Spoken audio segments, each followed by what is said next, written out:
Hey, what's going on out there? Robert Phoenix broadcasting to you on Friday, the 9th of March. Back on the airwaves after a couple days off, and I'll probably be taking a few more days off next week as I begin to transition to my new abode. My new abode, which will be out of Austin, Texas. And that'll be an interesting transition in my life. I've been here for 5 years, and looking forward to getting out, moving out to the country. A little town 75 miles west of Austin called Fredericksburg, which was founded by a group of people from Germany called the Free Thinkers,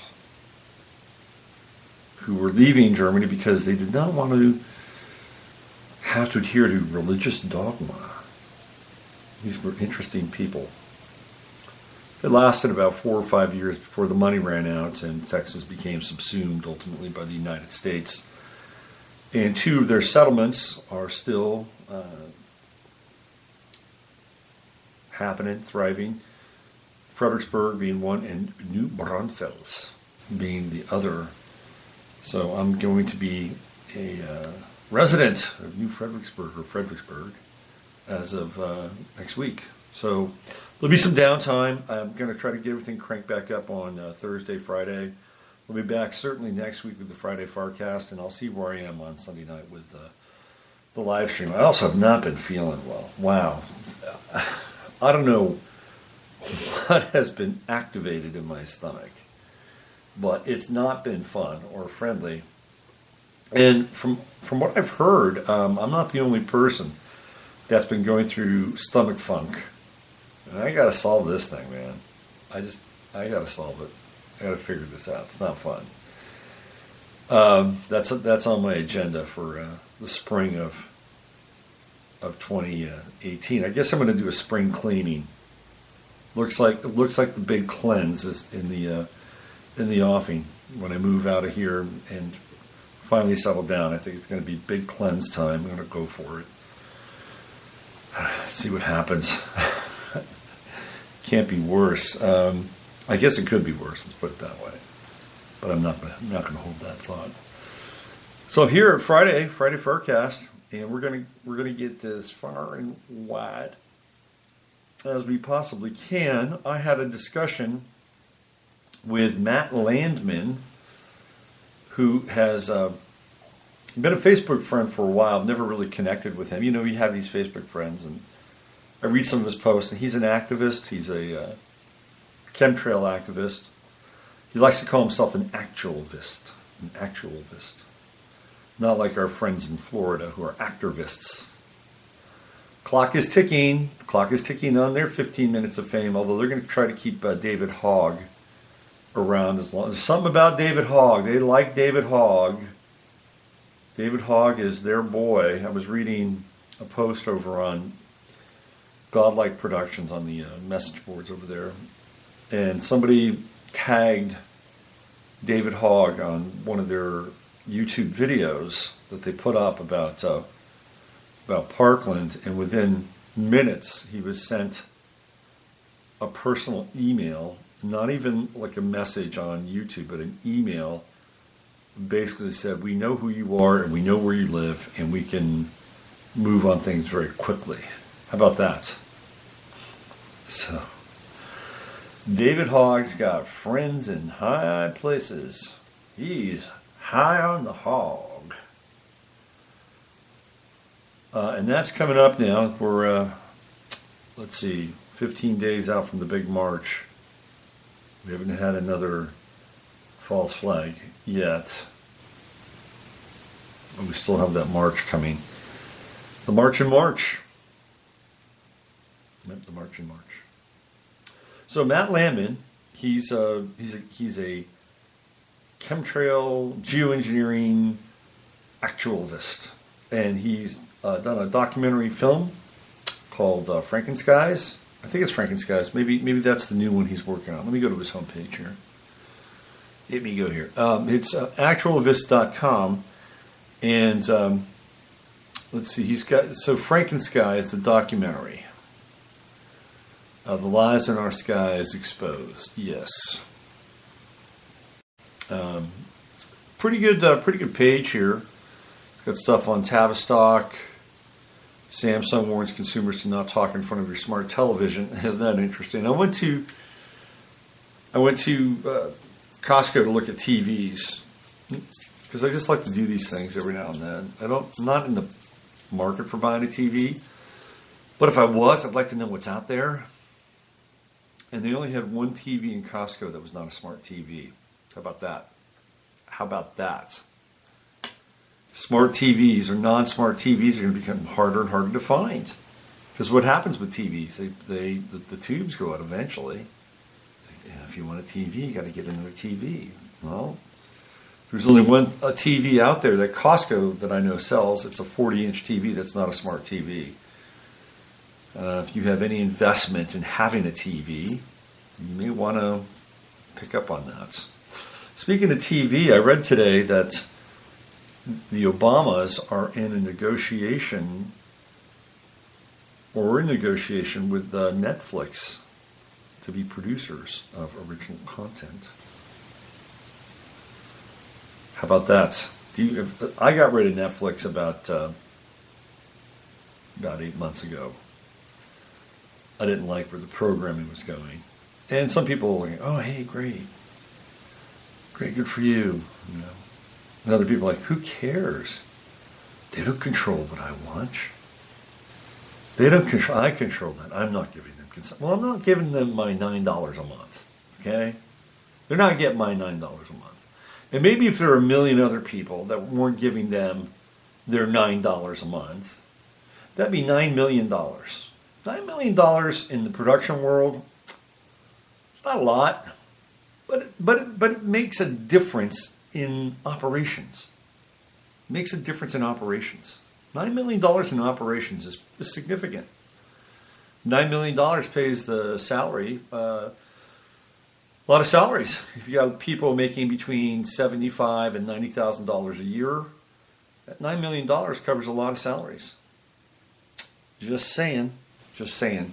Anyway, Matt Landman's site is actualactivist.com. Frankenskies is his documentary. He's working on a new one. And there's a fundraiser for the Global Summit to Stop Geoengineering. And this is an important summit. It's coming up in May.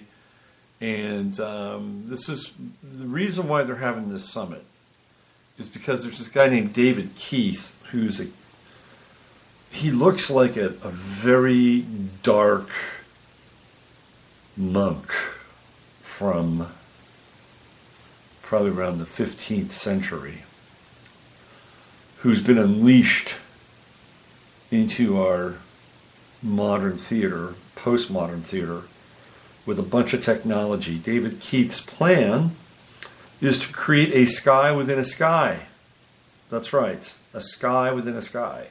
So beneath the ionosphere, where our sky normally forms, well, guess what? We'll have an artificial sky. Because between that sky and the ionosphere, there will be global cooling. We'll be able to cool the planet down. Yeah, hey, because the planet's getting so damn hot.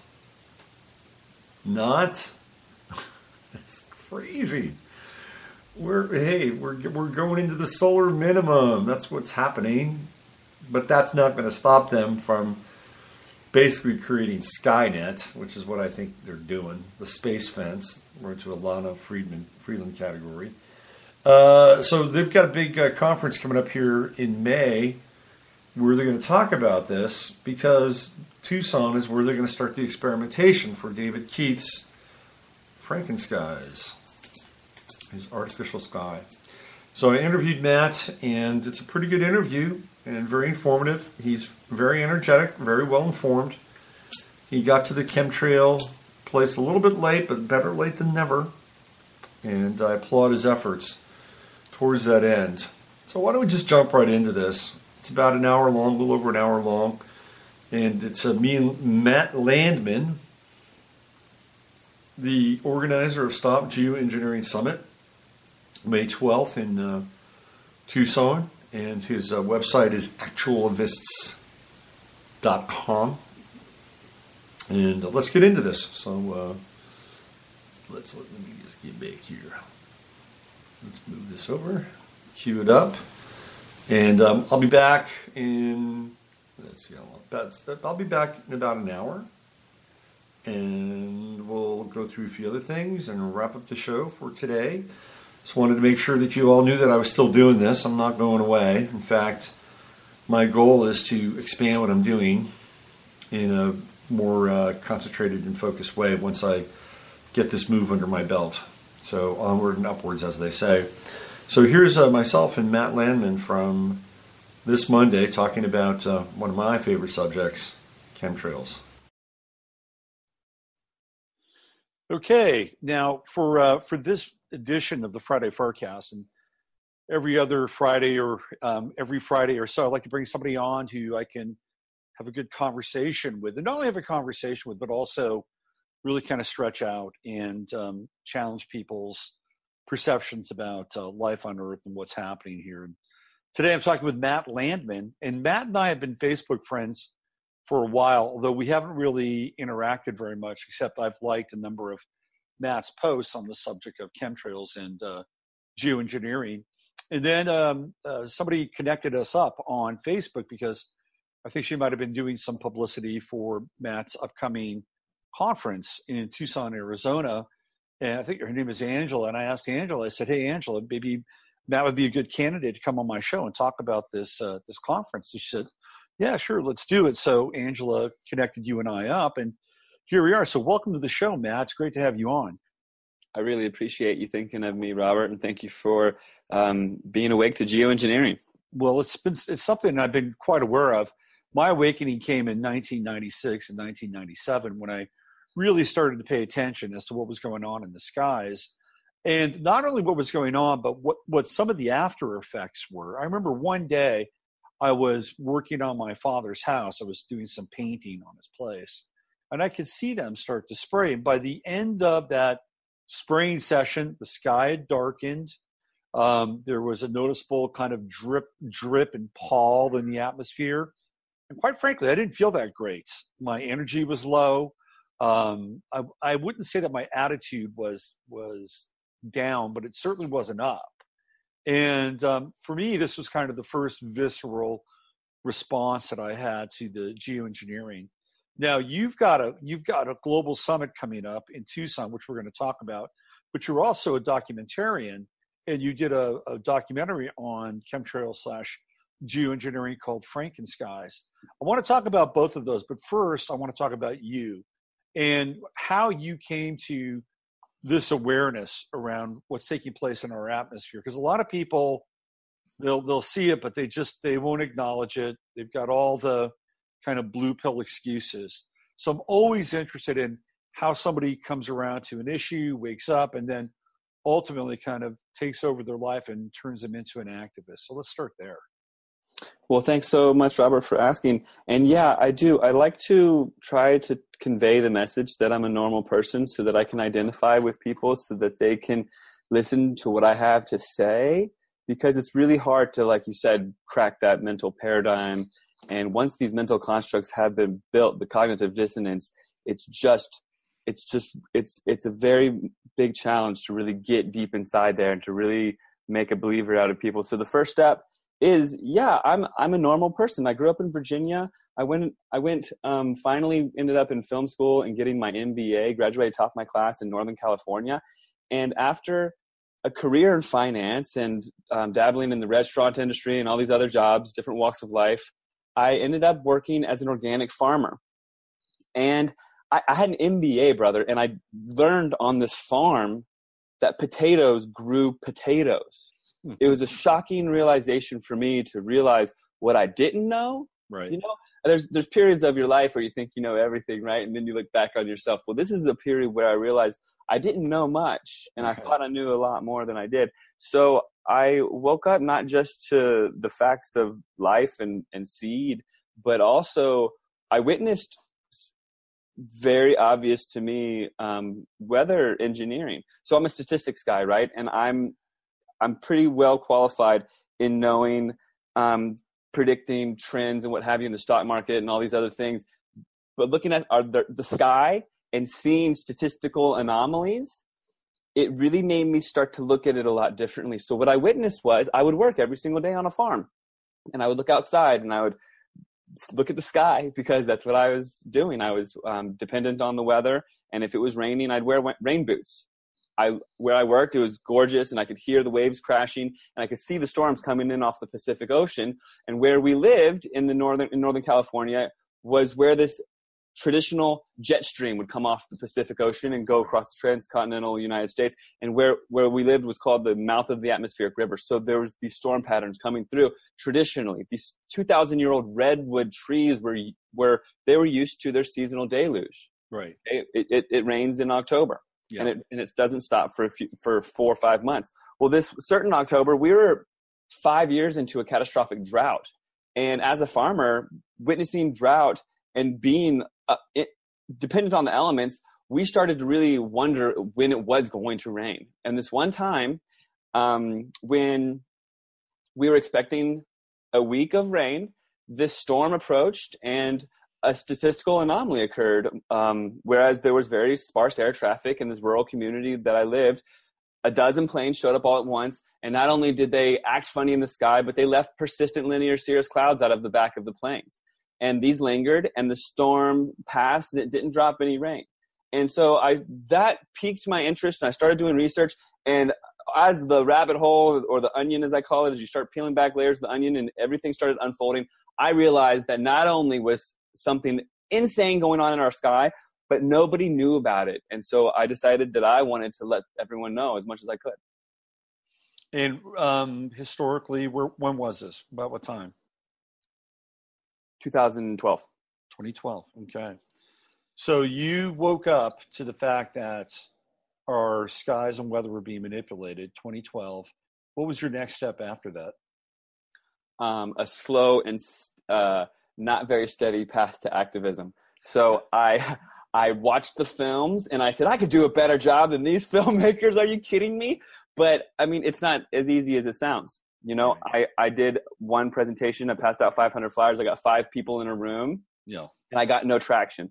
I told my friends and family, and they said, what are you talking about? I had it with me, and it was in my conversation with people, but traction was not happening. Not until 2015, when I moved to Vancouver, Canada, finally, did I see this traction that I really needed. I got in with these older guys that were these 9/11 truthers, and basically all I needed to hear was, you can do it, man.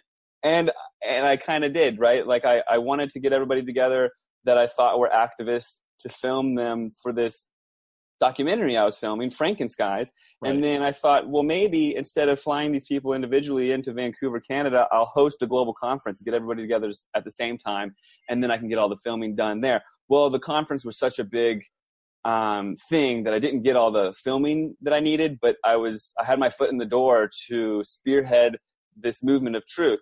And so after hosting a second global conference in Portland, Oregon last year, and now I've moved down to Arizona to spearhead the opposition to this upcoming experiment that we'll talk about. I'm hosting now the 3rd summit, and I'll be having a sequel coming out as well to the film. Okay, let's go back to your time in California as a farmer. You're having this awakening, and I'm sure that there are other people that are on the land or in the community that you tried to communicate what you experienced with. Am I correct about that? Well, the thing is people don't see things the way that. Well, that's where I was going, because I was going to ask you if you did that, if you were trying to communicate with those folks there, what was their reaction? Did they shut you out? Were they mildly curious? Did you find at least 1 or 2 people that were kind of in your camp? I'm just curious as to how. Well, yeah, it's amazing, and that was actually the first time that I was able to witness the power of the flyer. That has manifested and evolved in my life to this amazing thing where now I'm mailing out stacks of flyers to people that want to get activated and become activists all over the planet. But at that first stage, I witnessed everything because I did not have this lens that I have now. The lens that I have now can look at you and basically know whether or not you know about it. And I'll say, hey, you know about chemtrails? Check this out. I made a movie. But back then, I wanted to speak to 100% of everybody out there, and not everybody wants to hear about it. And a lot of people have been conditioned and indoctrinated to thinking that it's a crazy conspiracy theory, and if you bring it up, then you're fear-mongering, and they're covering their children's ears like you're some evil person and this and that. It takes a lot of learning to get to the grassroots level that I've finally gotten myself to, where I can pass out 1,000 flyers in a day and not get that many I hate yous. But I'll tell you, last weekend I was in Tucson, Arizona, and what I do is I single out people. I'm like, here, please check this out. Please, please, please, please, please. But I do avoid some people, because I've learned that some people, I don't, mean to normalize or like, I don't want to be categorizing anybody, but some people aren't going to be receptive. And I try to just put a dollar amount on my flyers. So I pretend like each flyer is worth $100, and I don't want to give it to someone that's just going to throw it away. But yes, on Saturday I was down in Tucson passing out flyers, and this one gentleman approached me and said, what is that? Is that about chemtrails? And he immediately started barking at me his story about he's a pilot and he flies commercial airlines, and they take into account the weight of the plane and the weight of the people, and there wouldn't be any weight for chemicals. And he was just so frustrated with me without even looking at my flyer or anything. And that energy, like, I really feel people's energy, right? And that energy, I just immediately looked at him and said, but it's not necessarily commercial jets. Right. And he just had nothing to say about that. He was just so defensive that he didn't want people to think that he was up to no good by doing his job, So it's funny. You meet all different personalities. In that instance, I got very little traction. Nobody really wanted to hear it. A lot of people were very offended at the notion. But also, I hadn't perfected the way that I say things. Now I say, hi, I've made a movie. I hope that you can enjoy it. Before, it was like, I think they're spraying us with poison. You know what I mean? Right. Yeah, that tends to really create some polarity straight out of the gate. And polarity is something we deal with all the time now in terms of our lives and some of these issues. And if we can bridge that gap and shrink the space between the polarity, it's a lot easier to share a message. Isn't that the fact? And I've noticed that, and it's definitely like, pick your battles and go about it with some wisdom.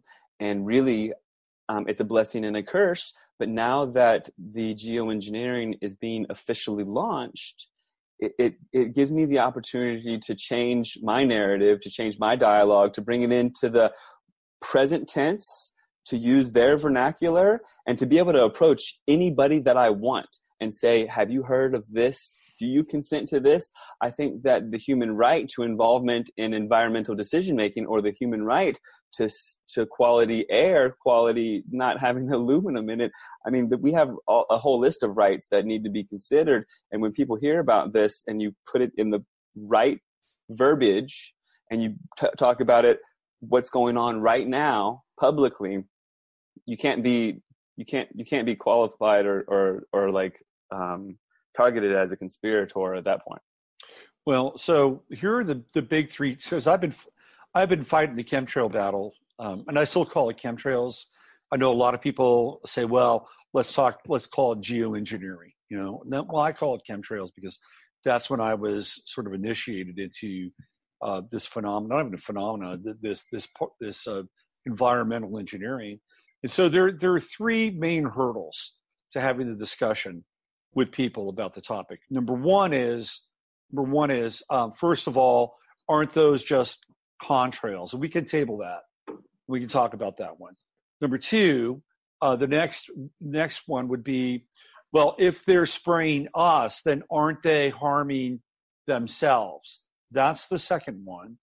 And the third one is, well, maybe this is where your David Keith sort of synopsis comes into play. Well, maybe it's for our own good, and maybe it has to do with something that's connected with climate change or global warming. But to even get to that part, they'd have to acknowledge that they're there. And those first two are the ones that are, I think, the biggest hurdles. Is number one, isn't that just a contrail? And number two, if they're doing that to us, aren't they harming them? How do you respond to those two? So I'd love to answer both of those, and I will, all of that. And I love that you brought it up. And I also love that you used the word chemtrails, because it's not just geoengineering. If you watch my film, Frankenskies, there was radioactive cadmium sprayed on the city of St. Louis to see how many children would die. That's not geoengineering. There's a lot of other things that aren't just geoengineering. So when you just stick to their vernacular, you're playing their game, and you're already giving them the benefit of the doubt, and that's not fair to an ongoing treason that's been witnessed for generations. So what's interesting about the mass programming of society is that I've given presentations on this, and I'll continue to do so. We no longer have trusted media, and it's been consolidated down into 6 companies, whereas just a dozen years ago it was 50 or even more. And the past of having this trusted, we can flip to The Economist at least and they'll tell us the truth, it no longer exists. And so because of the consolidation, and because everyone is pitching the same story, even though you think that they're not, it's like, you've got this duality, they're saying this one thing. They're both controlling the argument. They're both cornering you into one mental paradigm. And the mass programming of our society has resulted in everybody asks those exact same questions, brother. It is so funny. And I've heard them 100 times. So the answer to, isn't that just a contrail? Isn't that just a chemtrail?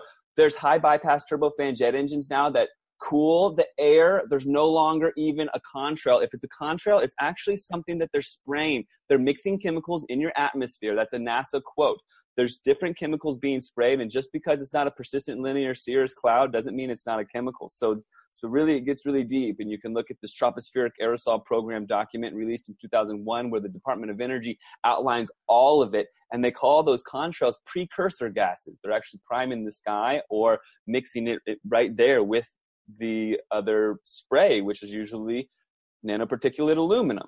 Right. So when you see the two mixing together and you're like, there's the contrail right next to a chemtrail, you're actually already kind of being duped. I hate to say it. Now, wouldn't they not do it to themselves?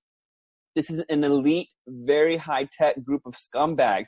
They have nanoparticle chelation therapies. They know exactly what they're spraying, so they can know exactly how to get it out of their friends and family if they want to, but also they know where they're spraying. Those blue days? Those blue days are most likely because someone's in town who's in charge, okay? They're not necessarily spraying themselves, all right? And also, like I said, they can chelate. They know how to get it out. There's a homeopathic or something. Or they also have very advanced HEPA air filters in their homes and in their cars and all this other stuff. So they're not breathing it in like you think they are. Okay? Well, I have a theory that I'd like to throw out there too. Please, go for it. I have a theory that chemtrails and the substances that are in chemtrails are targeted to certain haplogroups, and that the elite are part of a different haplogroup.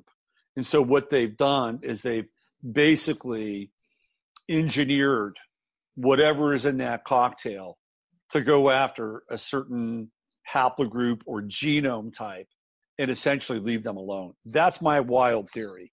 But no, that's not wild at all. And I'll consider that one a lot more as I meditate on it. But I think about it all the time. And then they say, but how could they spray themselves? It's because they're told that they're doing something good, and then they're told how to protect themselves. I've narrowed it down into 3 little categories that you can apply, not just to this, but to the indoctrination of just about everybody. Right. It's 3-part. It's indoctrination, compartmentalization, need-to-know basis. Right. So in the military, they're told they're saving the planet. And they're also told, here, take this and you'll be fine. But if you look at all of the information that's hidden from us and these holistic doctors that are killed because they have such simple information, we can heal ourselves if we just know the truth of it all. The truth of it all is to stay alkaline and to get mineralized. If you do not have mineral deficiency, which almost all of us have mineral deficiencies of some sort, but there are supplements that, if you know your regimen and you know how to get away from the deficiency, then you're not going to be absorbing these heavy metals that are being sprayed in our environment. So if you just maintain yourself and know what's being sprayed, then you can protect. So for instance, there's plant-derived aluminum that's monatomic, that's been processed by a plant, that's completely harmless to us, okay? And so our bodies, if we get it and we get this not heavy metal version of it that they're spraying us with, but the plant-derived version, then our body's going to be totally cool on aluminum. Our body's going to be like, oh, more aluminum in the air. Well, we don't need any of that. We're not going to absorb it into our bodies all day long. So it's just, there's some simple facts that if we were just in the know, we'd be able to protect ourselves anyways. What was the third one again? I tried to take notes, but then I couldn't grab the pen in time. Let's see. The third one was, I can't remember now. That's cool. It'll come back. Yeah, I haven't answered all the questions, and it's really, really funny that everybody says the exact same thing. Well, I think that, they're primary kinds of questions that most people will ask just to make sure that they somehow can wrap their heads around this thing that's happening in the skies, because it's such a common phenomenon. It happens everywhere. But I'll tell you what's really interesting, Matt, is that I was hanging out with some people the other night at a local watering hole, and I brought up the subject of chemtrails, and they looked at me like I was from another planet. I said, that stuff they spray in the sky? I mean, these were older people. And I showed them pictures. Oh, yeah, I've seen that. Where are their heads at? I mean, they watch this stuff happen every day. Where is the natural curiosity in a human that asks whether or not this is normal? And if it's not normal, then why is it happening? I mean, I find this to be, quite honestly, borderline disassociative. Well, we're all suffering from some sort of indoctrination, some sort of mind control, some sort of programming, right? I hate to admit that I'm programmed, but I am. And I learn more and more as I go deeper into analyzing the crap out of my upbringing. What they programmed me to think when I was a kid is part of their agenda. And so it's hard to be awake and to think of how they're coming from. But I also was not awake in 1996 like you. In 1996, the U.S. Air Force came out with a document, Owning the Weather by 2025. And that's when a lot of people witnessed a very statistically significant uptick in this persistent linear cirrus cloud formations across the United States.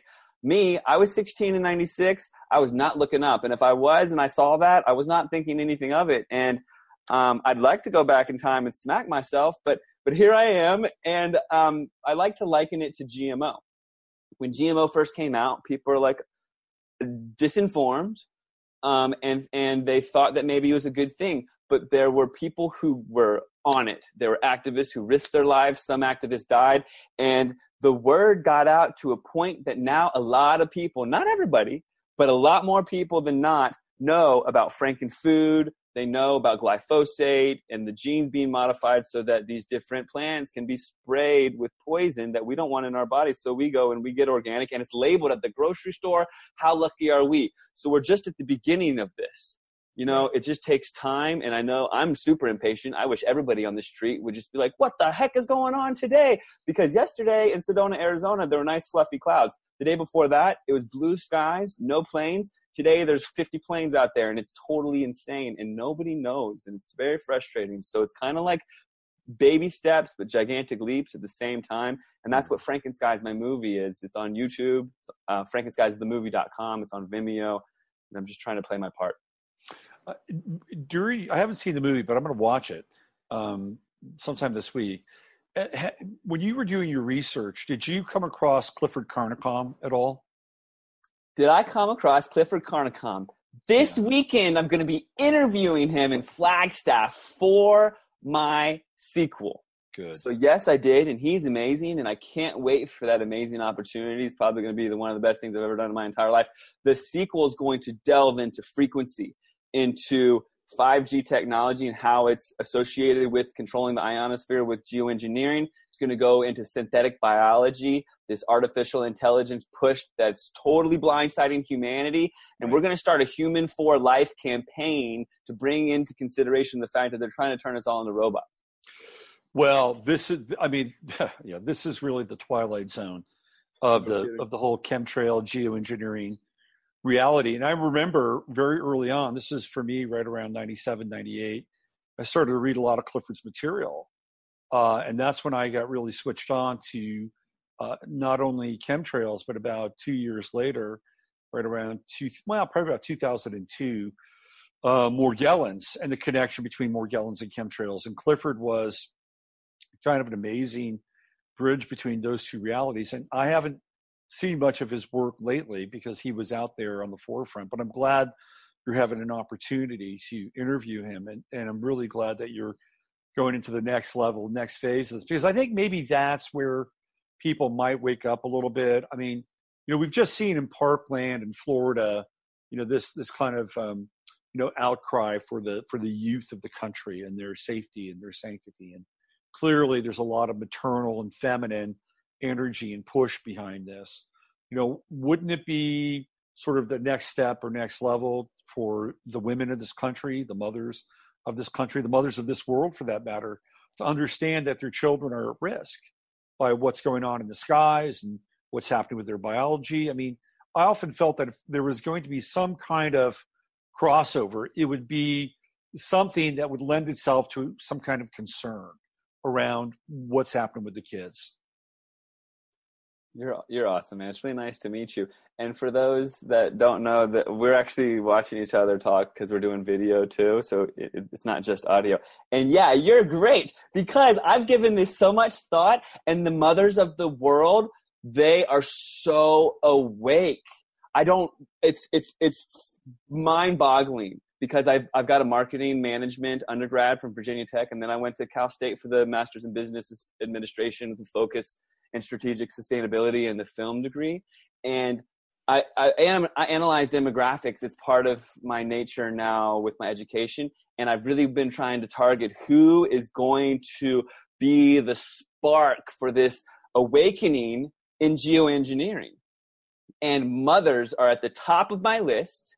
Okay. Also, Latinos, also African Americans, and also indigenous people, because these are people that are coming out of, they're coming to the next level. They're becoming like middle class and educated, and they're totally realizing that all of the fighting and struggle and bloodshed that their ancestries experienced to get them where they're at, to get them this freedom. And all of a sudden, the man is totally sticking it to them. It's them, and it's the mothers too. The mothers really want to protect, and they can see it. Somehow they can really see it because they're experiencing so much with vaccine injured children and the chemtrails and all this other stuff. They're awakening, and they are not going to take it. Yeah. Well, I think if we're going to have some kind of critical mass around chemtrails, geoengineering, clean skies, it's going to be mothers, because of course they're dealing with the sanctity of their kids and the next generation. And I think their concern would be well-founded, to be quite honest with you. I remember what the third question was. The third question was, what can we do about it? That's always the big thing, right? Because there are these planes, these jets, and, there's a mystery around it. You call the FAA, you call your congressman, lockdown, shutdown, nobody wants to talk about it. That's the elephant in the room. What can we do about it? And that's my answer is what I said earlier about GMOs, is you got to start somewhere. Do you think that those people who were like, oh, they're genetically modifying our food, they didn't just say, oh, what are we going to do? Monsanto's such a big corporation. Let's just eat the poison. No, they fought and they died. And now we have labeled food in the grocery store. So we're at that level, and our silence is our consent to treason against the entire life of this planet. Okay, I've met people that are awake that are like, oh, what are we going to do? Oh, there's nothing I can do about it, so I'm not going to even tell anybody. And their friends and family don't even know the truth. It's up to you to help people resonate with that truth, because truth is a frequency. And once you start writing it, other truths become self-evident, and the truth literally sets you free from mental slavery. So why would you want your friends and family to suffer from that? Oh, I agree wholeheartedly. I wanted to ask you a question. Since you've been doing this pretty intensely for the last 5 or 6 years, why is Dane Wigington such a controversial figure inside the chemtrail / geoengineering community? Wow. Okay. I find I can comfortably talk about Dane Wigington now that I feel like I've spearheaded this movement. Okay. Why is he controversial? Yeah. So Dane Wigington Well, it goes way back. So first of all, he and a guy by the name of Michael J. Murphy, they were in charge. Basically, they had spearheaded the activist movement. Michael J. Murphy came out with a film, "What in the World Are They Spraying? Why in the World Are They Spraying?" Right. The two of them were thick as thieves, and they seemed to be the guys. They were the two guys. Dane was the go-to guy. Yep. And Dane was featured in Michael's movie, and Michael had the Facebook presence and the 10,000 followers or whatever, and they were both going on shows together. They were the two together. Then this one day, when the real money was rolling in on the air, Dane attacked Michael, slandered him publicly, and continued to slander him publicly, and created a split in the movement. Dane was telling everybody that Michael J. Murphy was a drug addict and we couldn't accept any donations over a certain amount because he'll just blow it all on drugs. So then Dane says, oh yeah, and you can't use the word chemtrails. And then Michael Murphy goes, I'm using the word chemtrails. I'm the chemtrails guy. So there was a split in the duality of the dialogue. Okay. So if you want to follow chemtrails guy, follow Michael J. Murphy. If you want to follow the geoengineering guy, you go with Dane Wigington, geoengineeringwatch.org. And anytime you search geoengineering on the internet, his name pops up in anything and all this guy. And so it's these two guys controlling the conversation. Well, guess what? During that time, the tropospheric aerosol program was released, and it detailed everything. It didn't use the word contrails, chemtrails, or geoengineering, but it was launched in 2001 when 9/11 came out, and it details all of it. It is daunting, this document. If you just Google tropospheric aerosol program, Department of Energy.pdf, you'll see that the Department of Energy actually launched the whole thing, and it seems like that they didn't want solar power to get launched more, to get better and to proliferate, because they saw it as a risk. And then they saw that they can control everything and dump their waste into the sky and all this stuff. Right. But it was very manipulated. So then you've got Michael J. Murphy, the chemtrails guy, and Dane says, and Dane slanders people if they use the word chemtrails, okay, because you have to stick to his word.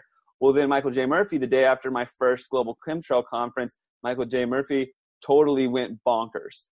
The $35,000 raised for his third film disappeared, and he just started becoming crazy online every single day, and has for over a year, almost 2 years. Completely insane. Like, I won't even go there, but like hysterically, like entertainment insane. So then everyone's like, oh wow, I guess I shouldn't have followed the Michael J. Murphy guy, the chemtrails guy. I got to follow Dane Wigington.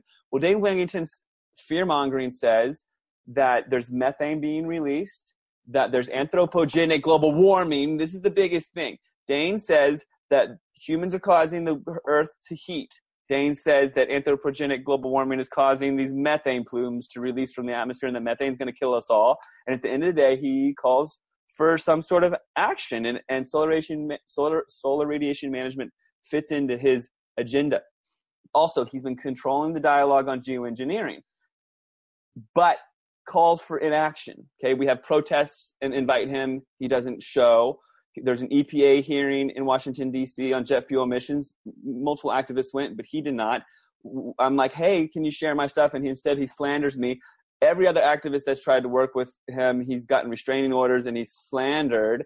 He doesn't leave his hometown of Redding, California, to do presentations, but somehow he controls the dialogue on geoengineering, right? And there's not really a smoking gun. But if you look at how he used to work for government, Bechtel, government contractor. That's right. And honestly, I don't think that anybody goes government and comes back. Anybody who says that they're a whistleblower and that they used to work for XYZ, they're either dead or they're government still, in my opinion. So the Dane thing, it gets kind of deep and involved. But when he's slandering me for no reason and all I'm doing is waking people up, it really makes you wonder. Yeah.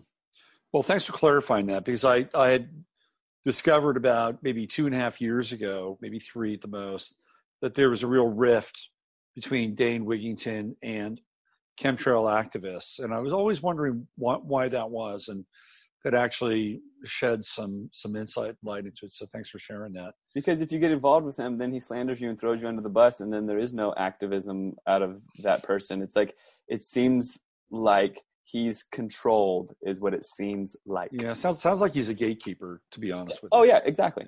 Yeah. Good word. All right, let's take on another persona, another personality, and somebody who's playing a large role in terms of legitimizing the chemtrailing of the sky, the geoengineering of the skies, which I thought was always going to take place at some point. Like they were going to say, "Hey, look, we've got this problem now. Now we need to aggressively attack it." And those planes that you see up in the air, they're actually helping you. The guy's name is David Keith. Why don't you tell people about who David Keith is and the role that he's playing now? I hate this guy. Okay, so when people, sorry. So when, I mean, you bring up Dane Wigington and then David Keith, you're probably going to get an emotional reaction out of me. It's okay. So people, they want to know the who, what, why, where, when, how before they can sink their teeth into anything. It's how their mental constructs are built, and especially if they're going to tell their friends and family that a conspiracy is going on or any of that, they're not going to risk what their peers' judgment of them. They're not going to risk it unless they know it all, and even then, most likely they're not going to because of the way we're set up with our egocentric BS. We're so ego involved that we don't want our peers to judge us. Right. But either way, the who, what, why, where, when, how. The how is, the who is David Keith. Okay, it's not just him. But he is the powers that be's puppet. I'm on his Harvard page. The guy, he looks grim. He's a grim-looking man. Yeah, he's disgusting. He is. He's really evil looking. And if you, I've got an article coming out, the solar geoengineering professor that plans to block your sun. And he does. He plans to block out the sun, and he's got the patents, and he's backed by Bill Gates and this group called the Royal Society. And they have patents galore on geoengineering. And they claim that they have, quote, exclusive rights to saving the planet with geoengineering. Okay, this is a paper came out of Northwestern through this group where they met, and last May they met and they set up what they claim to be a solar geoengineering governance regime. It's a self-proclaimed regime, and they claim that they have the exclusivity to saving us with this geoengineering. They also say that lots of people are going to die. Millions, if not hundreds of millions of people are going to die. But it's for our own good. So the claim is that global warming and climate change has gotten so out of control because of our SUVs, how could we, that they have to act now or we're all going to die. Okay, now if anybody is well-researched or has some common sense, you can see that the elephant in the room is this technology that they've been experimenting with, such as the HARP and the ionospheric heaters, where they superheat the atmosphere by use of frequency after they administer these nanoparticulate metallics into the atmosphere. They superheat the metallics, they create high pressure, they steer jet streams, they cause drought in California. They're not even referencing ionospheric heaters, atmospheric heaters, when they talk about global warming. So that's the elephant in the room. So they're causing global warming if it even exists. But it just snowed in Egypt. Okay, I don't really think that global warming is going down at all. I haven't witnessed it at all, and I haven't seen the sea levels rise or anything like that. So the fact that they're already acting on it to block out our sun, I'm still not even convinced that global warming is going down. So, but that's just me. People can debate that all they want. Right. So they are saying that global warming has gotten so out of control that now they're doing an experiment in Tucson to see if they can block out the sun or dim the sunlight with by spraying chemicals in the atmosphere. So Obama, just as he left, he signed these bills of funding to geoengineering publicly, and the media ran with it and said, "Oh, look, we might be saving you. Congratulations." And then Trump pushed it forward. And then the Paris Accord, which is all just one big puppet show, none of it's real. It's all a big play. The drama unfolds, and Trump says, "Oh, we can't cut emissions," and now the world gets to point the finger at the United States. They're not going to cut emissions. We're going to be killed by global warming. And then Trump says, "Oh no, we've got an answer. We're going to block out your sun. You're welcome." So Trump has funding pushed towards it publicly through all the media outlets to say, "You're welcome. We're going to do this. This is going to be great. But also everyone's going to die." Not everyone. And then they say, once we start, we can't stop. That's the new headline a couple weeks ago, pushed through all the media of all the world. Once we start, we can't stop. Because once they start blocking out the sun and controlling everything, then they're afraid if they stop, then everything's just going to freeze and no one's going to get any rain ever again or something stupid like that. Wow. But what it is complete and total control of our sunlight, of our rain, and even the frequency. Once they start spraying nanoparticulate aluminum everywhere and zapping it with electromagnetic frequencies from ground-based stations that are already all over the planet, even the frequency of planet Earth is going to be hijacked. So they claim that this experiment in Tucson is their savior. So David Keith of Harvard, he is a professor of what's called solar geoengineering, otherwise known as solar radiation management, otherwise known as stratospheric aerosol injections. And what it is it's the dimming of the sun by whitening the sky. They want to ultimately mimic a volcanic eruption. So there was this volcano in 1991 in the Philippines. It erupted, and it was called Mount Pinatubo. Mount Pinatubo's dust went up in the atmosphere so much because of this gigantic, huge eruption. All this sulfuric dust and smoke went up in the atmosphere, and it went all over the planet. And according to scientists, the global mean temperature on Earth dropped 1 degree Celsius. Well, they claim they can mimic a volcanic eruption, but first they want to do this experiment in Tucson. So they're going to go up in a balloon. They're going to spray their different experimental chemicals in the atmosphere. They have a couple that they've publicly said that they're going to use. One is sulfur, one is aluminum. Well, I have a hunch it's going to be aluminum, considering that's what they've been experimenting with over our heads for the past 20 plus years. So once they spray the aluminum or whatever the chemical may be, and they say, look, we've been able to decrease sunlight by 20% or whatever it is, then they claim that the only way to really test it is to do it everywhere on Earth all at once. They are terming it a Mount Pinatubo effect, which they've also called full-scale deployment.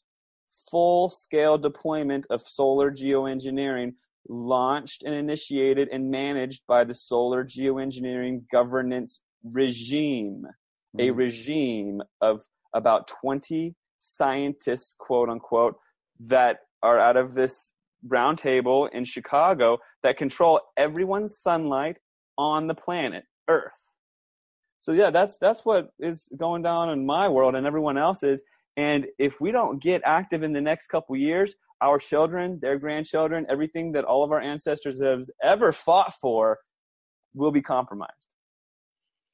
These people are a piece of work, man. I'm on the Keith webpage at harvard.edu, and I'm looking at exactly. I mean, you're basically detailing this almost line by line. It's called the albedo modification research. And it's got climate intervention reflecting sunlight to cool Earth.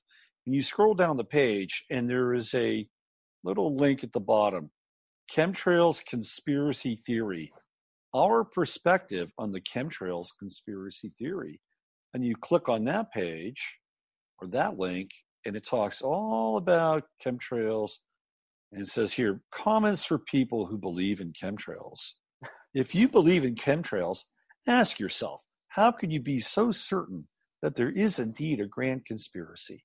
Consider alternative simple explanations. Remember that the internet is filled with people who are completely sure about stuff that just isn't true.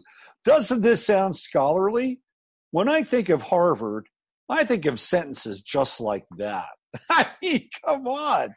Remember that while the governments can keep secrets that involve only a few people, they do a very bad job of keeping large-scale programs secret. Oh, really? The Russians, for example, knew specific details about the Manhattan Project before the first nuclear weapons test.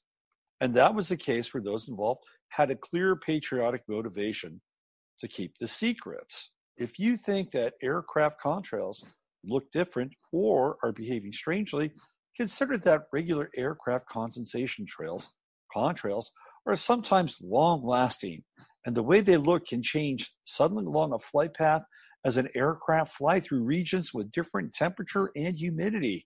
This is well understood and has been demonstrated by ground observation and scientific research, performed by thousands of people over many decades. Of course, it's possible that something else is going on, but to prove it, one would need more than simple photographs or something that looks entirely consistent with normal contrails. Finally, here are some additional resources that may be of interest. I guess they're there to help you overcome your chemtrail conspiracy syndrome. This is ridiculous.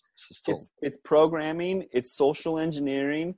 It's offensive. It's is. embarrassing that they are able to convince so many people. But it's also very diabolical and smart the way that they play with people's mental constructs and their egos and everything to convince them that what people are seeing is not going on. But guess what? They're going to do similar to what people are seeing. But don't worry, what they're going to do is okay. And literally, they show pictures of chemtrails, and they're like, yeah, we're going to spray the skies like that. But that's not been going on. Trust us. Exactly. Those are just little old contrails. Hey, is Evergreen Air still in business? Are they still doing a lot of the spraying out of Arizona? Evergreen, supposedly, there was something, their funding got cut, and then they came back as something else. I don't think so for people that don't know, Evergreen was the part of the CIA that was part of the spraying program. I don't know I don't think that name necessarily exists anymore, but there's so many things going on. Oh, so my answer to that David Keith site rebuttal and all that, it's very, very, very, very, very, very simple. And I try to simplify it for people because, I only have a few seconds on the streets doing grassroots activism or whatever it may be. And here's my response. Irregular pattern of appearance. The irregular pattern of appearance will blow your mind if you just start to look up and think for yourself. You can either take truth as your authority or authority as your truth. Meaning you can be told how to think or you can think for yourself. And the past couple of years, I've noticed a complete and total attack on discernment. People don't want to think for themselves because so much bombardment on each side of the story occurs. So if you try to look up, are chemtrails real? You better believe you're going to see 20 things telling you that it's not, and then you're not going to want to think for yourself because how could the media lie to you, and how could you live in such a world? Guess what? You get to think for yourself just through that irregular pattern of appearance. If you're outside on a clear blue day and there's no airplanes flying over your little town, and you're like, oh, that's normal, because why would a bunch of airplanes be flying over my little town? But then the next day or a week later or whatever, they're out there a dozen at a time mixing chemicals and everybody's coughing and some storm comes in because of it. And you can see an irregular pattern of appearance, a statistically significant uptick in air traffic over your little town. How would that make any sense? There's not a bunch of planes flying to Hawaii and Dublin all of a sudden zip-zagging over your town. Just think about it in a bigger perspective, and and like I said, the truth will set you free.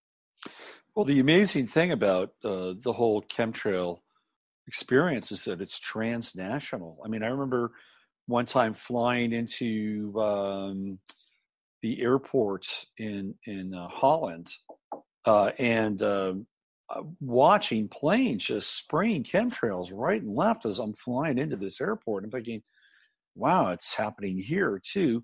But I've heard, Matt, that the Chinese don't get sprayed. Have you heard this?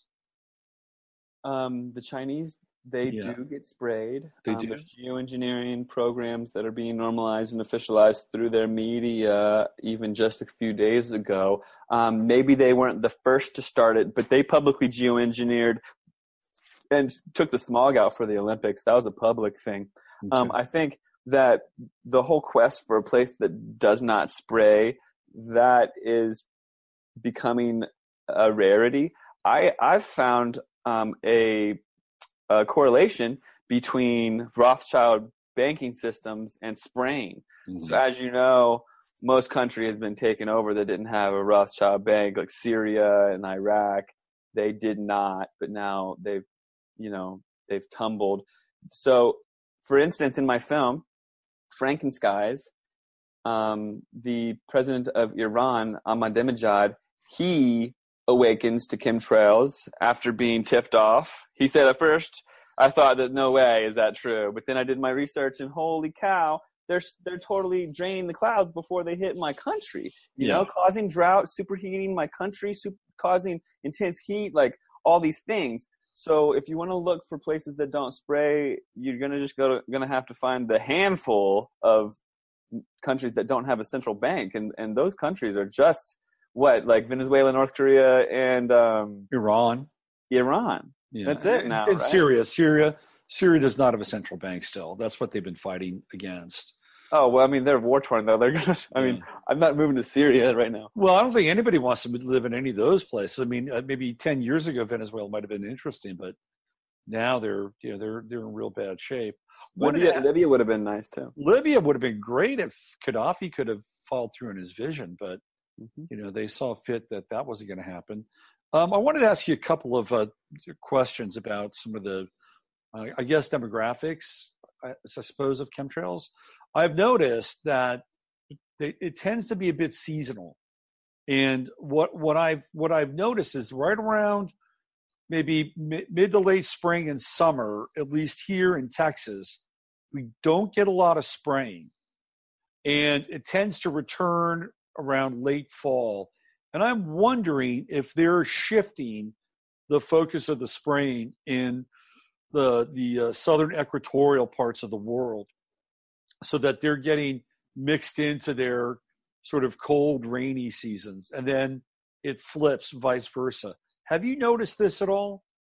I did notice some very obvious trends and patterns. By the time I got to 20,000 followers on Facebook, I was receiving images from all over the world all the time and being able to see the correlations of where they are and where they're not and this and that. It seems like they do, yes, follow weather patterns around. But ever since Trump came into office and the misinformation program launched that Trump stopped the spraying, ever since then, the spraying on Earth has risen, I mean, even fivefold. It's just staggering. So the trends are kind of out the window, and they're kind of spraying everywhere a lot.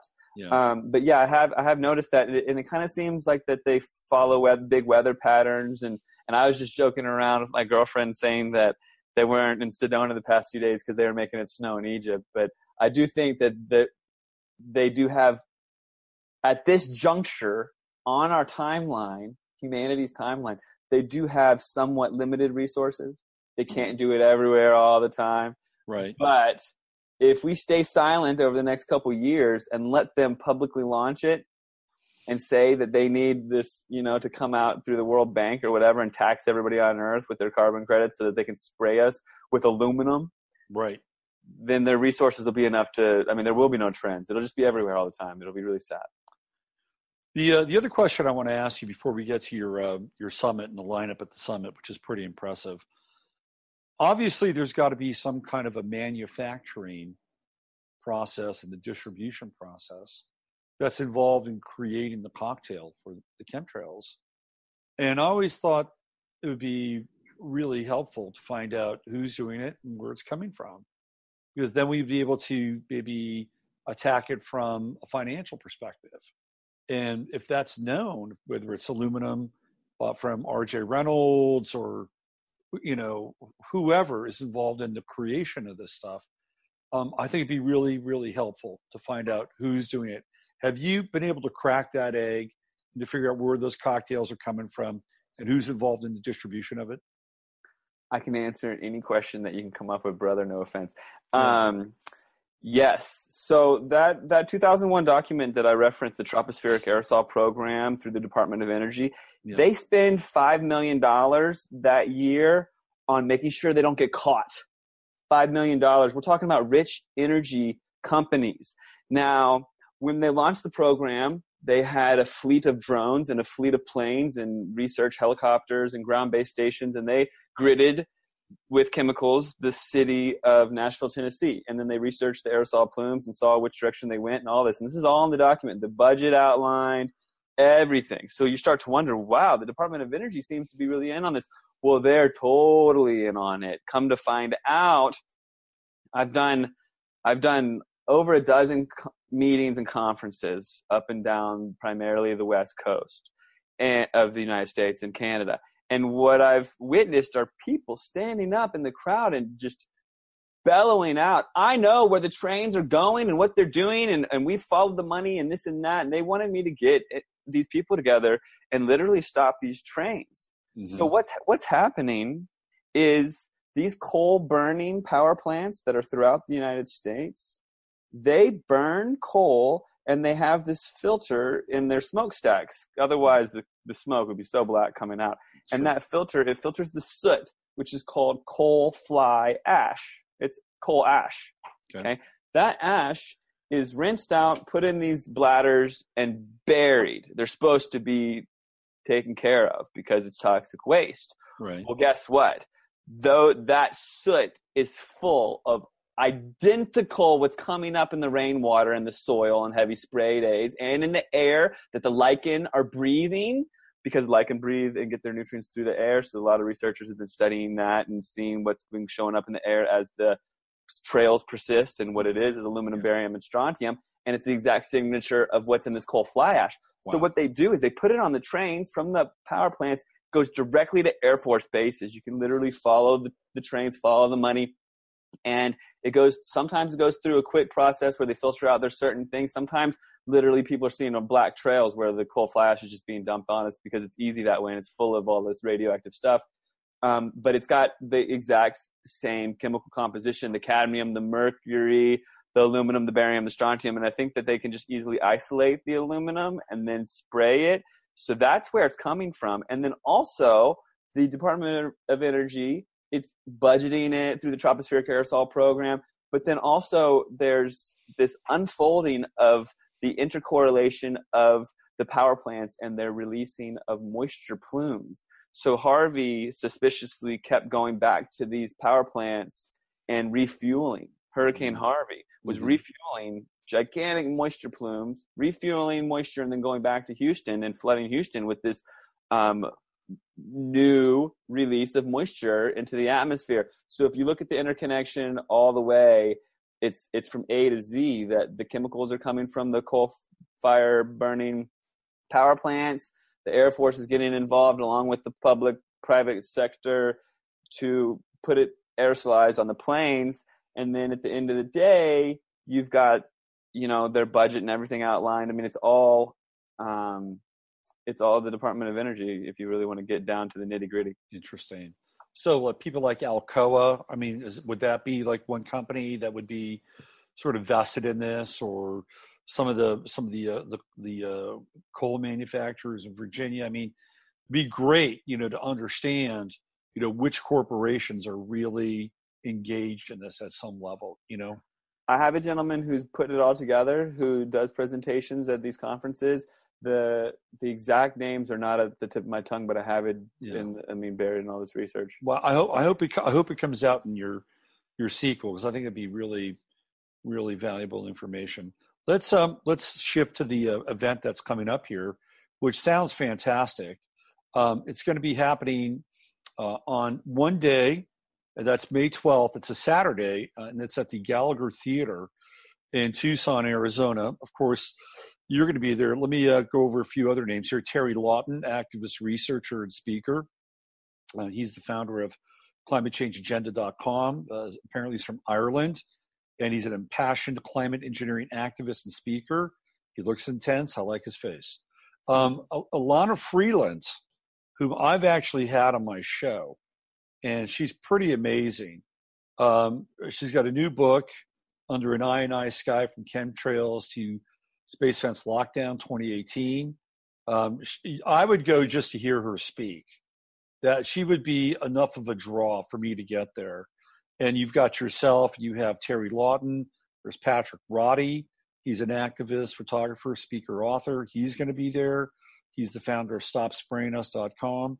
And there's more speakers that are there. So this is going to be a great way for people to network and connect with other people who are extremely concerned about the environment. Let's talk about some basic logistics, Matt. People that are not in the from the Arizona area, let's say you're in New Mexico or Texas or Colorado and you want to show up, are there places, are there rooms that people can book that are available to go to the summit and be a part of this?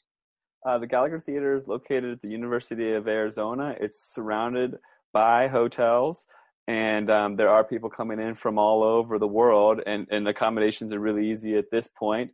The event is free. It's all day long. We'll have a musical guest at the end. We've got a nurse coming from Oregon to talk about the health impacts. We've got John Knox of LA Skywatch. He's going to come out and give his take on all of it. It's actually going to be an amazing lineup of speakers. Ilana Freeland, she'll be in my sequel, and she came and spoke at the first 2 global summits that I've hosted. So this is her 3rd time speaking at a global summit that I've hosted. And so she and I have gotten really close. She's amazing. She's so well researched, and she's even founded these Waldorf schools in her lifetime, which makes her an even more amazing person than you can imagine. But yeah, the activism out of all these people, this is such an important stage for the activists to come together to shed some light on this, because we really need the people of Tucson, especially, to know what's going on.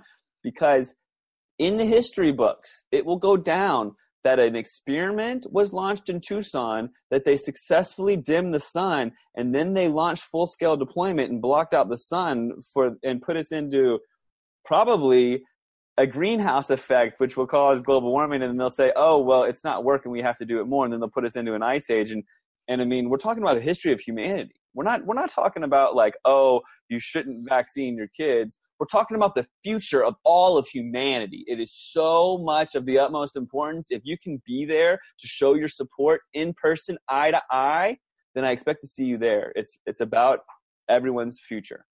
Now, this is a free event. However, you're asking for some donations, which is certainly not out of line at all. And you've got the Summit to Stop Geoengineering. It's a fundraiser, and that you can go here and donate $5, $10, $15, $20. Matt's got a ceiling of $6,500. That's what they need. There's 2,382 at this point that they've received. So throwing down $10, $15, if enough of us contribute, he'll be able to reach his goals and get the information out freely. But in addition to that, I think showing up is real important and having some good numbers. So if you're around the Tucson area on the weekend of the 12th, be sure to come see this event. I think it'll be important. And Matt, it's been really great having you on the show today. Thank you so much. And I'd like to add that this event, it's a call to action event. We're going to bring some awareness to the community. We're going to follow it up the next day with a protest. We're going to go to the media. We're going to have signs that say, we do not consent to solar geoengineering. We're going to have signs that say, we demand unbiased media coverage. And then we're going to meet again in Tucson. And then we're going to have a protest when and if he actually publicly has his experiment. We're going to not let this go down in history unabated, if that's even a word that fits in there. We're going to get in there and tell the world that we do not consent, and history will show that there was an opposition to this movement. I think it's great. I think this is what we need. I think the ability to organize and to organize consistently is going to be it'll be the fuel for whatever can happen moving forward. Because without it, there's really, you just have an engine that's not running. So, Exactly. well, thank you again, Matt. And people can watch your video, your movie, on what's the best website for them to go find that? So I have 3 websites that I'd like to plug. First is stopgeoengineeringtucson.com. There you can really see what the media is saying about the event, and you can access my fundraiser and see the details on the event and the speakers. I've also got my baby, which is actualactivists.com. Details all of the chemtrail agenda, and then talks about activating people through other awareness, such as fluoride, GMO, and vaccines. And then my film, Frankenskies, you can find on YouTube. Also, I've got a website devoted to it, frankenskiesthemovie.com. Okay, there you go. There it is. Matt Landman, wish you all the best. Have a great conference, and maybe we'll do a follow-up a few months from now. I'd love to. Thank you so much for having me. All righty.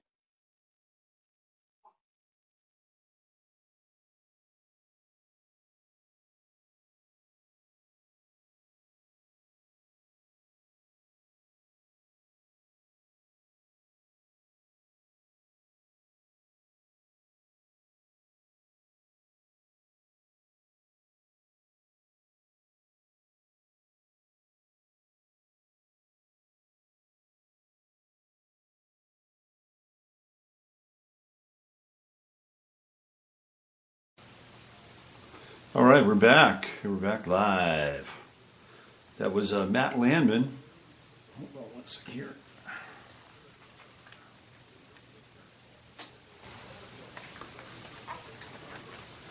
That was Matt Landman, and he's over at activism.com. Oh, by the way, we've got another live shooter situation. It's at a veterans home in Yountville, California. How about that? Get all the veterans riled up here. You know, I've been spending some time going into the past, traveling into the past, looking at older documentaries, stuff you don't find on YouTube. I actually was able to find about 6 documentaries that G. Edward Griffin had put together, and they're on Amazon on a aggregator called UFO TV, and it's all about sort of the the grand conspiracies, things like that. And there's one video on there about Katanga in the Congo, which everybody has just got to see this documentary. It has to do with Patrice Mulumba and what happened in the Congo in the early '60s, and the freaking communists, man, the Russians and the Chinese, aided and abetted by this country. Just shit disturbers, global shit disturbers. I mean, you'll if you watch this video about Katanga, which is a province inside of the Congo, and these people were like, they were happening. The economy was happening. The Belgians were there, and of course they were doing mining and all kinds of other stuff. But it was a pretty happening spot inside the Congo, and of course Mulumba gets involved, and these other guys get involved, and the poor bastard who was the president of Katanga winds up, just capitulating, and does not do well. The UN was involved. Typical UN bullshit. It's like, oh, there's a crisis here. Let's get the UN and UN troops involved. This is back in 1963. The UN troops. The UN shouldn't even have a standing army. Sorry, shouldn't have a standing army. And they go in, and what do? They occupy Katanga, and then they get involved. The UN troops get involved in serious uprising with the Katangese, or the residents of Katanga. Nasty, bloody. And the UN is supposed to be like this high-minded, peaceful organization. It's a bunch of crap. God. Anyway, we are under serious siege in this country. I hate to say it. I hate to be kind of a doomy and gloomy guy in that part, but we're under siege. We are under a siege that is being led by both the left and the right. They both play a game on this, and they'll take either one will take your guns away. They don't give a shit, right? The right's not like, oh yeah, hey, we're gonna allow these people to defend. No, they want to take the guns away too. They want the guns out of people's hands. We are in a siege. We are in a siege that has to do with information. It has to do with the immersion of media coverage vis-a-vis the deep state, which I firmly believe has been completely taken over. It has been taken over since the formation of the OSS, and then the CIA, and then the CIA coup with President John F. Kennedy. And they've been running the show ever since, and they basically work for the highest bidder. And we're in a siege right now.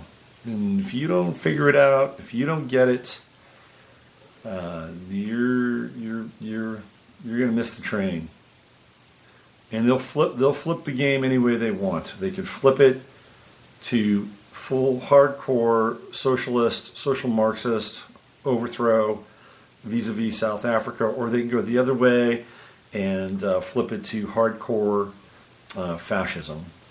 Either way, this is the order that they're prescribing for us in our society. They don't want us to prosper and to hang out and to get along and to build bridges and to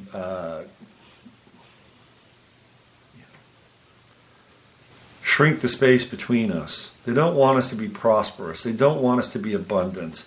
They don't want us to be happy.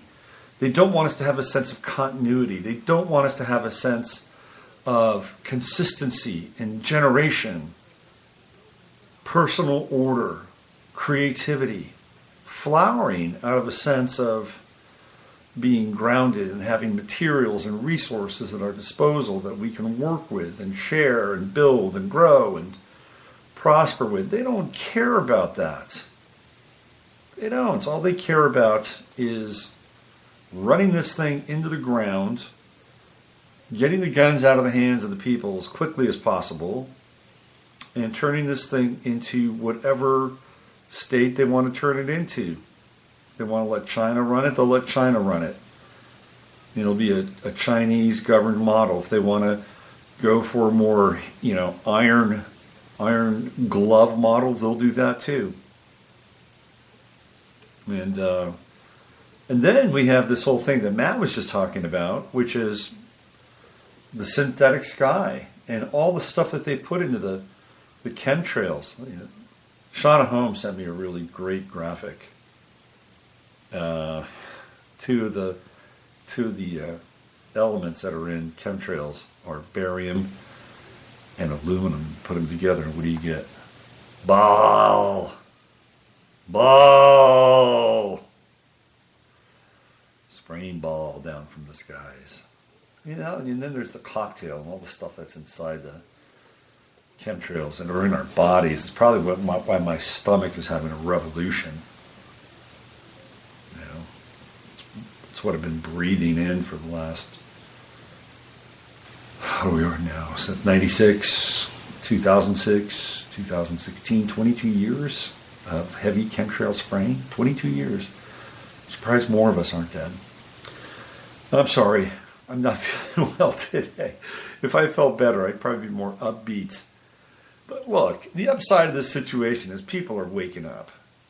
They are waking up. They are waking up. People are waking up.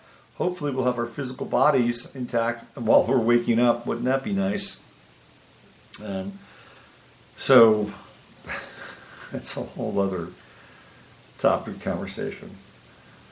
Oh boy. Hey, support Matt Landman. Support this conference. They're doing a GoFundMe. Throw them a $10-15 if you can. It's free. It's a free conference, so that's a good thing. Get involved and make your voice heard. If you don't make your voice heard, if you're a silent or mute witness to what's happening, then you're complicit on some level. You're giving your consent, silent consent. And I'm not sure you or anybody else really wants to be able to do that and live with that. All right, why don't we get on out of here? I'm going to get on out of here. I'll let you guys get on with your weekend. Spring's coming. First day of spring is coming. How about that? We're not that far off. Not at all. Spring 2018. The year of the Aeon. The end of one epoch and the beginning of another. And you're part of it. You are taking part in it right now. How fun is that? Okay, take good care of yourself. I'll try to be back on Sunday night. It's been a couple weeks, and I need to keep my chops up on YouTube, and I'll try to get back on Sunday night and do something. But last weekend there was just no way. I spent most of Sunday asleep. So here we go. The last few days in Austin as I begin to make my journey westward ho, into the land of the free thinkers. And take good care of your body and your mind and your spirit. Do your very, very best to put good stuff in it every single day, including the most high source of your inspiration, love, and creativity. Don't ever, ever, ever abandon that. Keep that flame flickering in your heart. This is Robert Phoenix, and you've been listening to the Friday FARcast with Matt Landman and Frankenskies, and you know what to do. Use your head to determine what's real. your heart to stay open what's possible. I'll see you guys hopefully on Sunday night, and if not, then we're probably looking about another return to the Friday FARcast on Friday as I sort out my new life. All right, take care. Have a great weekend.